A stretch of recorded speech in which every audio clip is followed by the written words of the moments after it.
Hello there, this is Alexander Hall for Viva Voce week 6. So I'm going to be giving you my full analysis of what happened this week, and I'll just tell you everything from the first question to the final. So giving you strengths, giving you weaknesses, and giving you how I'm going to be applying all my strengths and weaknesses to the final productions of Christmas. So, anyway, the first question is, what did I do this week? So, firstly, for screen acting, Gary was asking us all to go out as a duo and kind of create like a create like a scene, which involved two people who know each other very well, so either as friends or as flatmates or something like that. And what we had to do was just find a way in which we can clap them all together and just see if we can make a story that's relevant to that saying. So I was partnered up with Charlie Lemondine, and what happened was we created this scene where I was working I was working so much that I even was working during midnight hours, and Charlie had just got back from a social do with his work colleagues where he works outside of home, and I'm working self-employed, so I have to work a lot at home, which is not fun, but hey ho. So I'm self-employed, and he's working outside, and he's just socialising with all his friends, and he went out on a very late night, and he just got back at 4, and I was still working, and all of a sudden we all had this argument, and I was saying to him, why did you never invite me? I never get out of the house, you never think about me. So we went over that. And for jazz, we started working on casting for the choreography of I Hope I Get It, because in a chorus line, it's all about auditionees in an actual being part of a musical audition. And so we had to really start to use the best realistic ideas of the different auditionees you'll get. So people who might act really arrogant, act like they're really clever, like they're the most talented thing in the world.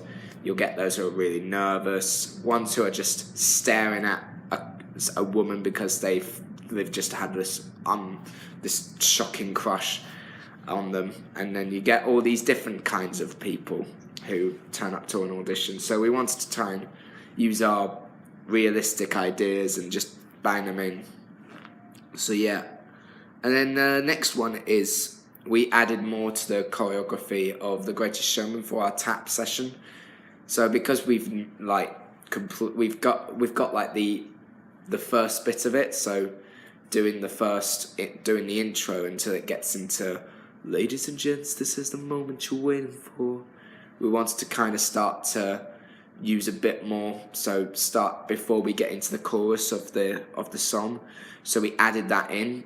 So we knew what we needed to work on for half term, so we can come back and just get a little bit extra done before we go into the chorus. So that's something we did. And then we, as a full of year 2, we rehearsed for the first time all together Found Tonight in our singing lesson. So we've all kind of blended all together. We've tried to find who's going to be singing with who, knowing our different vocal groups all together, and then mashing out and creating a space where each person can go and sing for their own good, so they can kind of familiarise themselves with their own harmonies without having to rely on having someone right next to them. So we did that for the first time. Then this training drama school came in called Fourth Monkey on the Thursday, to give us an outline of their methods of how they teach their students, and what their aim is each year on how to push their students forward into the industry, and what kind of methods they make so that they can take their students out on the best experience possible, and how they use that they rely on your own creativity, and that they want to see what you can come up with without having to trust like directors and trust all other kinds of people out there. So it's quite important for that sense, and just to kind of be yourself and let your own creativity come out, instead of just getting really quite nervous and not feeling like you can find something, when actually all you have to do is just listen and use your instincts and just create what you can to the best of your ability and see what happens. Because at the end of the day, we're all humans and we all have a right to create what we can and see if it works. And if it doesn't work, it doesn't work, you know. So it was good to get that experience. And then finally, we performed our contemporary monologues in our acting session with Leanne before we broke up for half term. And so yeah, we looked over our contemporary monologues, which we were given about 2 weeks ago. So we all had to make sure that we had learned our whole monologue. So I was glad enough to be off book for that, and just to be really familiar with the whole setting and be familiar with how to express the characters' portrayal, especially for the monologue, and just see what I can come up with and start really experimenting now before starting to really grow a bit more. So it's starting like a small plum, and you're starting to grow it a bit more just from starting the basics, and then but trying to develop the character a little bit more. So yeah. So what are my aims for this term, and how am I going to apply them for after half term? So my aim pretty much is to have a wide variety of solo material, which includes monologues and songs. And one of the things I want to do is try and get them and try and see if I can really perform with the best effectiveness possible. So, you know, make sure they're learned early. So don't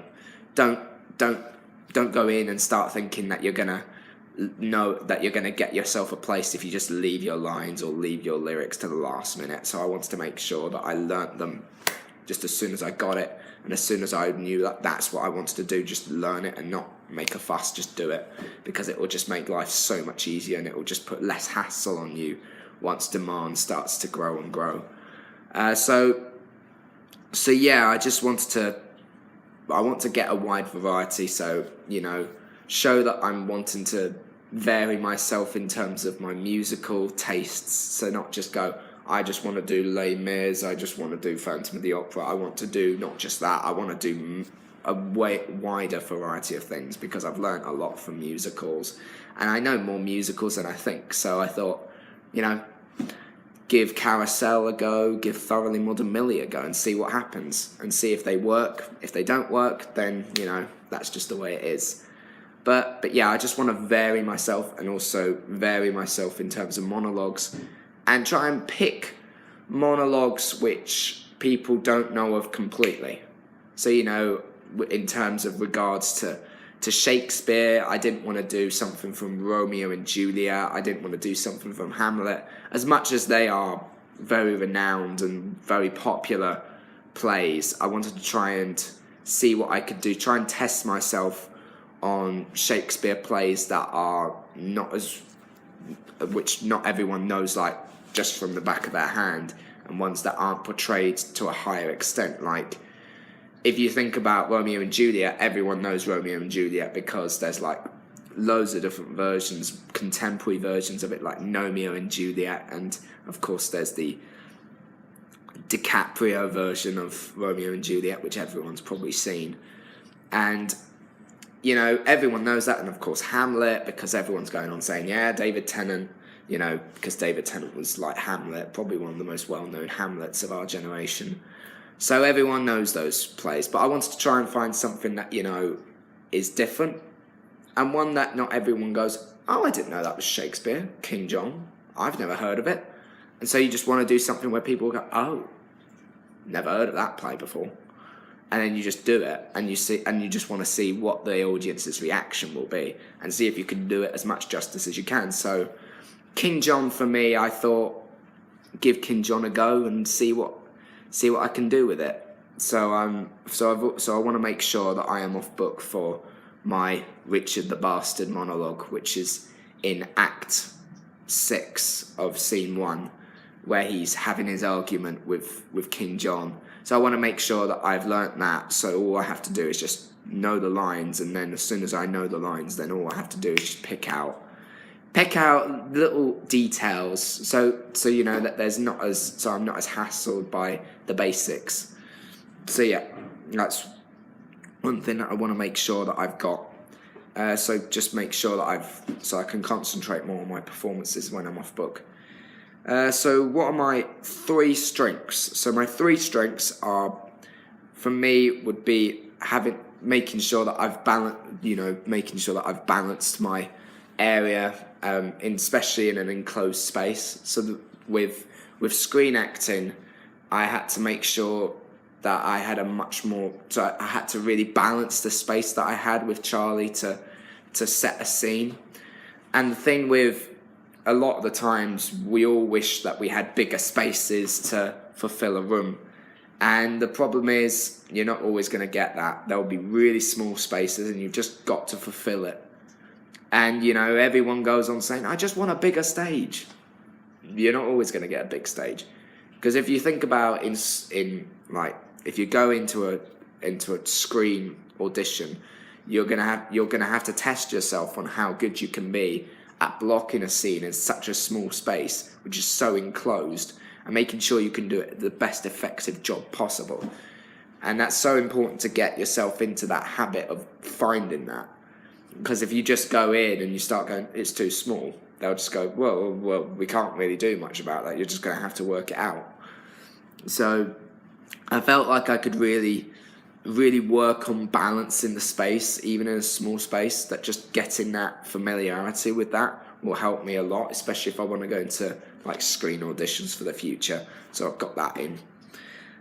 My other strength for me would be the coherency of Fountainite, because I think what I've done a lot of is strain a lot when starting to sing the song, and I've improved a lot more since the last week. So I knew that from my other Viva, but I think the coherency of my voice is coming across a lot stronger than it used to be, because I'm putting less strain on it and I'm just relaxing the voice. I'm just relaxing it and just letting it happen, instead of just trying to pull it out and overpower my voice, when really that shouldn't be done in an ensemble song, especially, or overall. Don't strain your voice. Don't try to powerfully pull it across. Just do your version of the song, and just do your own version of the lines. Don't just try to make it like natural. Don't try to copy someone like Ben Platt. Just do it the way you know is going to be best for your vocals. And the coherent, and how I've projected a lot more and just made it really clear and soft, is coming across better now than it used to be. So that's really good. And my other strength for me is like creating a story through instinct. So when Fourth Monkey came in, what I had to do is I had to like create a full story, and create just from like music, or you had to create like a choreography that you had to instruct everyone to follow, and you just had to like play around with everyone, try and mess people up and all that kind of thing, which is quite fun. But also it just showed that, you know, that improvising is just as good as just preparing a role. You know, if you just come up with something on the spot, it could be like the greatest thing that's ever been created in the world. You know, anything like that could happen.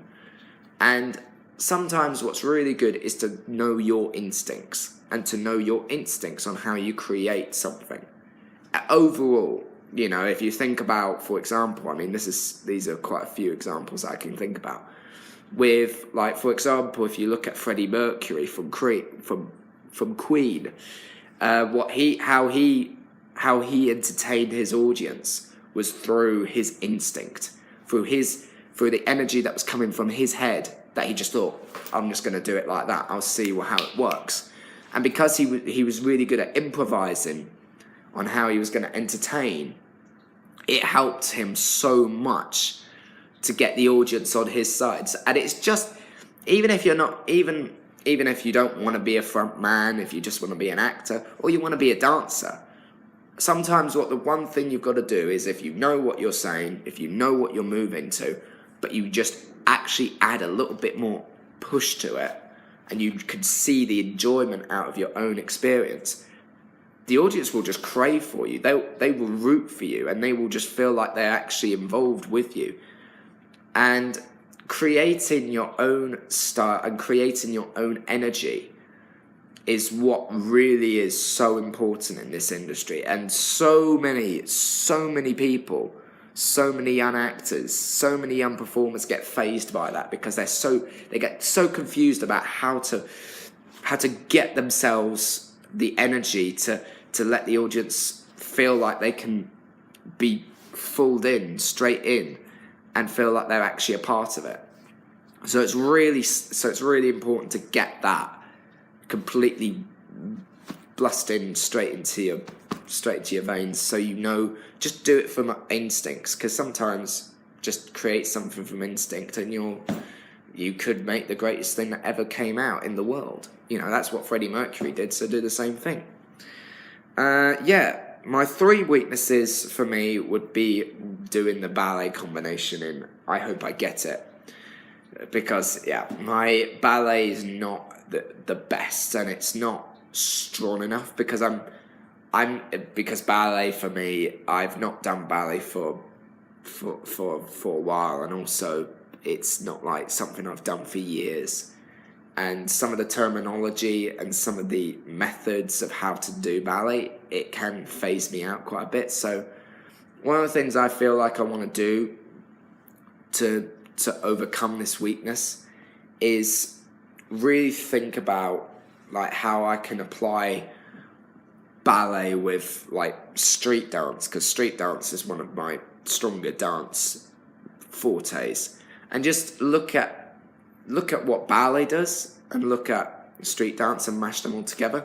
And also a bit of jazz, because jazz dancing is also one of the things that I've started to grow a bit more passion into through my musical theatre experience. So I think what I need to do is really start to analyse, maybe watch a YouTube clip of I Hope I Get It, and really watch how everyone does that little ballet combination. Just look very closely at how they show their arms and how they use their legs, and what kind of facial expression they will be using. And, of course, I'll have to make it up, because, I've got a character, and my character is supposed to be this character where I'm staring at a woman who is looking really nervous, and I'm already, staring at her and losing focus on the choreography. So, but even without that, it's good to try and get yourself familiar with, a ballet combination. Just see how it works and see what it does, because anything could happen. So that's really important. And finally, also my other weakness for me would be look over the 32 bars of my solos. Maybe what I need to do is look over the whole songs in general, because I've already learnt the songs, but it's just picking out that 32 bars and just saying to myself, is this my stronger point of the song? Just pick out where you think you're stronger at. And maybe ask like my parents, maybe ask someone who's like an expert in singing, and say, where do you think I'm stronger at? And then see what happens, because anything could happen. You could probably just pick out an area, and then all of a sudden you'll go, well, even if I'm not the strongest at it, I'll see what I can do with it. And then you probably might strongly find something that's going to inspire you to strengthen your vocals, especially on high notes, especially if it's like at the end, because that's the one thing I really want to try and do, is improve when I hold a note for such a long time, especially at an end of a song, because musicals, you have to hold a note for a very long time and then just stop. And that's what most musical songs do. They say you got to go like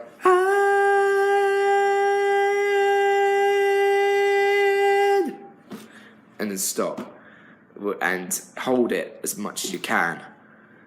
So that's one of the things I need to work on, and just pick out my 32 bars that I think is my stronger point. And even if I'm struggling with that, because I know the songs word by word, all I can do is just go into the class and just say, I'm happy to do that bit. We can start from there and just work on that. So yeah, that's really helpful. My other weakness would be not to rush my lines in my contemporary monologue. So what I did was during my contemporary monologue on Friday, I rushed my lines quite a bit because, it was the first time I had actually completely got myself into that character of Andy. And, what I was doing was I just started thinking, oh, okay, well, he's quite a comedic character from what I could gather. And I just thought, no, I'll just try and balance myself out. And then I started finding myself rushing the lines because I wasn't as confident in keeping my character. So the thing that I feel is going to really help me is to think really consciously about like the location of where the monologue's happening. Think about exactly where it is. So it's in the house, but where in the house? What was maybe read the full scene so I know exactly what's happening, and read the whole play. But mostly consciously read through the scene where the monologue is gonna happen. So then I know the actual setting, I know the location in the house, and just say, that's how I'm going to create the whole. That's how I'm going to try and get my own creative mindset into that zone and just see what I can do with it and see if it works. Because, experimenting is going to make a massive difference. Yeah. So what am I going to do for next week to improve? So my real one would be slow down when delivering my monologue. Slow down. That's the one thing that I remember when I worked on Under Influence last year. One of the things that I remember because it was more involved in screen acting and I was working with a director who had more screen acting experience, the one thing I learned when I was researching how screen acting is different to theatre acting, is making sure you slow down. And slowing down, making sure that you're not you're going to say all the lines and start rushing around. Don't. Just take it slowly. It's just as important for theatre as it is for screen. Making sure that you find the right balance and find the right pace that fits the role and fits the lines, because that's why grammar is so important, and that's why fulfilling your grammar in your acting is just so important. Because, it's like if you have a conversation now, and I'm speaking the way I am, and you could probably hear how I'm talking now, that I might be talking quick, I might be talking slow. But the one thing I'm doing is I'm trying to use my grammar and speak it out whilst talking on my Viva. So that's one of the things that I need to start to analyse and see if I can use that in my acting as well, and see how it plans out. So that's one thing I'm going to do. And just work on my location, work on the location of the scene, just read the whole play, consciously look at the scene where the monologue's happening, and just kind of visualize where I am. Visualize how would that look like if I was in my own home? What would I be doing at that time? What would happen if I did have a brother? How would I be reacting in those circumstances? And just see it in my head, maybe dream it, maybe whilst I'm asleep, maybe just sleep and think about what I've just read, and then just wake up and think, that's how I'm going to play my role, because that can help. So see if that works or not, because then that could helpfully, and also it's quite a healthy way of getting an actor to visualize where they are in a scene, instead of just thinking to themselves, oh, I'm just not going to think about it, and just go in and do it. Because that's bad acting, that's awful acting. Always think about it consciously. Even when you're asleep, think about it. And you could be dreaming where you are. And if you think about it, you might just find yourself in this zone where you just think, I've got it. So also my other thing that I'm going to be applying over half term would be practice my solos. Keep practicing my solos. I mean, I'm already off book for them, but I want to make sure that I'm singing my solos as much as I can so I can look at the strengths and look at my weaknesses in them and see what's my stronger forte in those songs so that I can go, these are the 32 bars that I'm probably stronger at than here. And then also, and sometimes maybe what I could do is just go to people who know about singing, who are experts at singing, and just pick out and then say to them and ask them honestly, where do you think what was my stronger place during that song? And because I know the songs really well, I can just say, I know the songs, where do you think would be the better place for me to perform them when doing my assessment? So that's going to help a lot if I do that. So that will really help me in the general run. So that's me done for this Viva. This is Alexander Hall for Viva Voce week 6. Thank you very much for listening, and goodbye.